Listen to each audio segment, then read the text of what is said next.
মালিক দেখি নাই, কুসুম ভবনের বার্তা নাই, অ্যাকশন অ্যাকশন। সংগ্রামী বন্ধুরা, তাহলে আমাদের কি করতে হবে? আমাদের দীর্ঘ 2 মাস ধরে বেতন দেয় না, অনেক ছাত্রছাত্রী আমাদের সাথে করতেছে, আমাদের আমরা চলতে পারতেছি না এবং তারা এই মিটিংয়ের নামে তালবাহানা অনেক করতেছে আমাদেরকে নিয়ে। আমরা এখন মনে করেন যে একেবারে পিঠে দেওয়াল ঠেকে গেছে। তাদের কথা অনুযায়ী আমরা চলতে চলতে তাদের পায়ের ধুলো আমাদের পিঠে লাগতে লাগতে এখন একটা বস্তার মতো হয়ে গেছে। আমরা আর এই ওজন নিতে পারতেছি না, আমরা আর সেই ওজনটা নিতে পারতেছি না। আমাদের পেটে এখন ভাত নাই। আমরা একটা অধিকারী আইছি যে আমরা কাজ করছি, তার শুধু এই বেতনটুকুর জন্যই আসছি, আমরা আর কোনো কিছুর জন্য আসি। আমরা একটা সুস্থ সমাধান চাই। আমাদের পাওনা দাওনা এই মালিকে আমরা এই পাওনা দাওনা আমাদেরকে বুঝিয়ে দেব। টাকা আছে, সার্ভিস বেনিফিটের টাকা আছে। প্রায় আমাদের একজন নেতা সেখানে বলেছেন প্রায় শ্রমিকদের 20 কোটি টাকার উপরে বকেয়া রয়েছে। এই পাওনা তো দিতে হবে না? তাহলে সেইখানে মালিক একজন বললেন যে আমার ভোট ওই 3 জন মালিক ধরে না।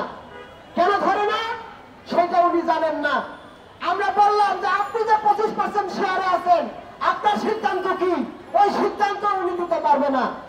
তাহলে ওনাকে ওখানে জামাই আদর করবে নাকি? সিদ্ধান্ত দিয়ে তারপরে আপনি যাবেন। আমরা বলেছি আপনার 25% শেয়ারের সিদ্ধান্ত আপনি দেন।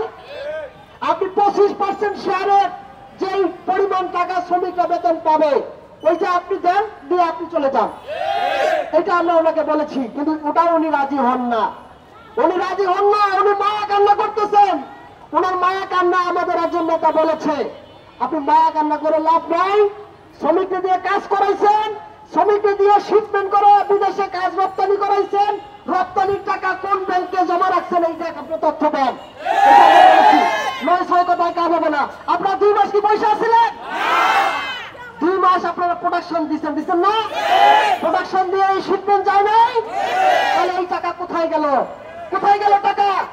আমরা যেটা শুনলাম তার সমস্ত সয় সম্পত্তি তারা মর্গেজ দিয়ে চলে গেছে। মর্গেজ দিয়ে চলে কোথায় গেলেন? আমরা বলেছি এখন আমরা যেটা লক্ষ্য করছি রাষ্ট্র বড় লোকদের পাহারাদারের ভূমিকায় অবতীর্ণ হয়েছে।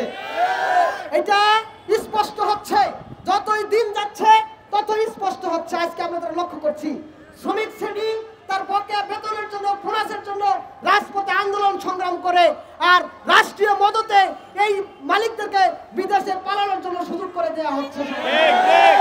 আমরা শুনতেছি 12 কারখানার মালিকদের এই সরকার নিষেধাজ্ঞা দিয়েছেন। নিষেধাজ্ঞা কই দিলেন? 12 কারখানার মালিক তো বাংলাদেশে নাই, আছে নাই? তাহলে এই নিষেধাজ্ঞার কোনো মানে আছে? আপনারা ইন্টারপোলের মাধ্যমে ওই 12 কারখানার মালিকদের দেশে ফেরত নিয়ে আসে শ্রমিকদের পাওনা পরিশোধের ব্যবস্থা গ্রহণ করেন। আজকে মালিকরা 20 বছর 40 বছর ধরে কারখানা পরিচালনা করতেছে এই শ্রমিকদের দিয়ে। শ্রমিকদের শ্রমঘামে একটা কারখানা দিয়ে গ্রুপ অফ ইন্ডাস্ট্রির মালিক হচ্ছে, আর 40 বছর 50 বছর 20 বছর পরে বেআইনিভাবে কারখানাগুলো বন্ধ করে শ্রমিকদের বকেয়া বেতন, আইনগত পাওনা দিয়ে সার্ভিস বেনিফিট, প্রভিডেন্ট ফান্ডের টাকা, শ্রমিকদের জমানো টাকা, এই টাকাগুলো না দিয়ে মালিক বিদেশে পালিয়ে যাচ্ছে। আর রাষ্ট্র কি কালো চুষ্পা লাগিয়েছে রাষ্ট্র। তাই আমরা সরকারের প্রতি আহ্বান জানাবো, অন্তর্বর্তীকালীন আমরা এর আগে শ্রমিকদের পক্ষ থেকে আমরা বলেছি